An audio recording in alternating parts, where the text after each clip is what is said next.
Сайн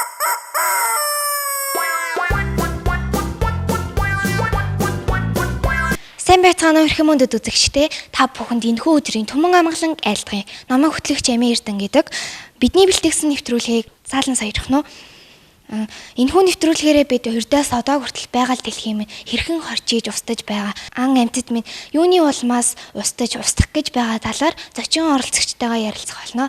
Тэгээд манай зочин оролцогчор Монголын үндэсний хүүхдийн кино академийн суралцагч Батбаярын ангилан болон Мөнхтөрийн Эрка нар ирсэн байна. Та хоёрыг өрсөн шалтгаан нь бид өнөөдөр байгаль дэлхийн талаар ярих байгаа. Тэгээд мэдээж Монголын үндэсний хүүхдийн кино академийн суралцагчид ирсэн болохоор сонирхолтой байна гэж найдаж байна. За та хоёрын хувьд байгаль гэж яг юу вэ? Миний бодлоор байгаль гэдэг нь амьтаа бүхний агуулсан амьдралын их үүсвэр юм лөө. Чиний бодлоор?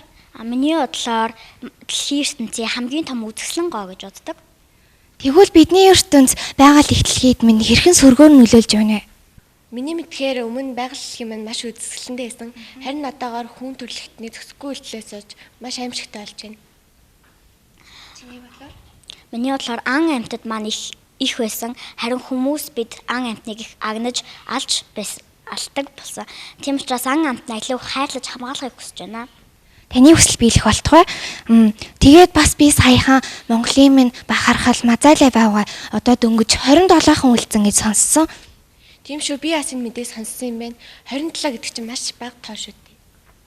Тэгэлгүй яг маш бага тоо байна. Хүн төрөлхтөнд өөрийн дуу хоолойгоо хүргэсэн Батбаярын ангилан болон Мөнхтөрийн Эрка нартай баярлалаа. Бид хоёрыг хүрсэн танд маш их баярлалаа. Өнөөдөр нэвтрүүлэгт өрөлцөн дээрэг гэж өрсөнд маш баярлалаа. Хоёр авьяаслаг охинтойгоо гал халуун яриаг өрнүүллээ. Бидний нэвтрүүлгийг хүлээж үзсэнд баярлалаа.